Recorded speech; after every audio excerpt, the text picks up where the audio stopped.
It was 2:17 a.m. when David, a night shift security guard at a small office complex, noticed movement on one of his monitors. The building was always empty at this hour. He leaned closer to the grainy black and white feed, and there, in the lobby, was a man. The man wasn't supposed to be there. The doors had been locked at midnight. No alarms had gone off. Yet there he was, standing perfectly still, right in the middle of the tiled floor, dressed in a dark overcoat and a wide-brimmed hat that shadowed most of his face. David reached for his radio, then froze. Something was wrong. The figure wasn't moving. Not a twitch, not even the slight shift of someone breathing.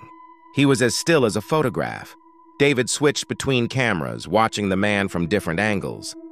Each shot showed the same thing, the figure standing utterly motionless. Then David blinked in disbelief. On camera 2, the man's face was blurred. On camera 5, his legs were missing, fading into static. And on camera 8, he wasn't there at all. He rubbed his eyes, his heart pounding, and looked back at the main feed. The man was gone. The lobby was empty. For a moment, David convinced himself it was just a glitch. Old systems froze all the time. He leaned back, chuckled nervously, and grabbed his coffee. But before he could take a sip, the cup slipped from his hand. On camera 6, the hallway feed, the man was standing again.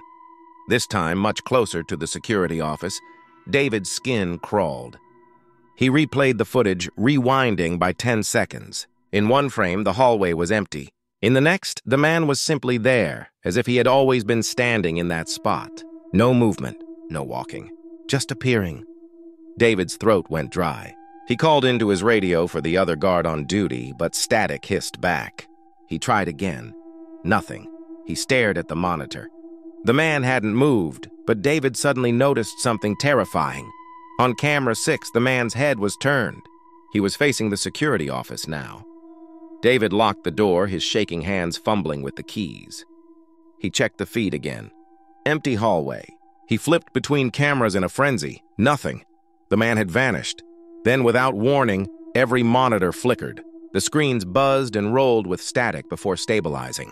And there he was again, on every camera at once. The man stood simultaneously in the lobby, in the stairwell, in the parking garage. His blurry, static-washed figure duplicated across all 12 feeds, each one staring in the same direction. At the security office, David's breath quickened.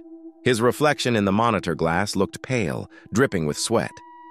He muttered to himself, "This isn't real. This isn't real." A sudden noise behind him made him spin around. Silence. Just the hum of the fluorescent lights. He turned back to the monitors. The man was gone again. Every feed showed empty hallways, stairwells, and lobbies.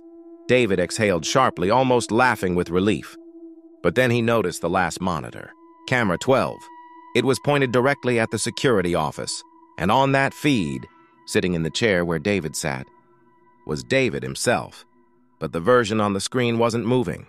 His double just stared at the camera, eyes wide, mouth slightly open as if frozen in shock. David jumped from his chair, knocking it over. The other David didn't move at all. Heart-hammering, he ripped the camera plug from the wall. The screen went black. For a moment, the room was silent except for David's ragged breathing. Then, slowly, every single monitor turned back on. The man in the coat was gone. Only one feed remained active.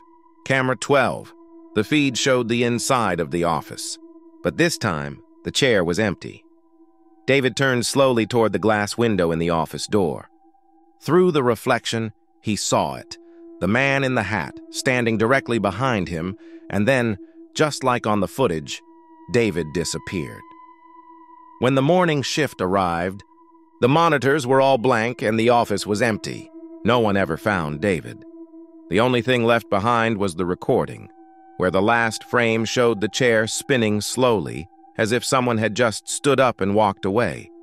But no one was there.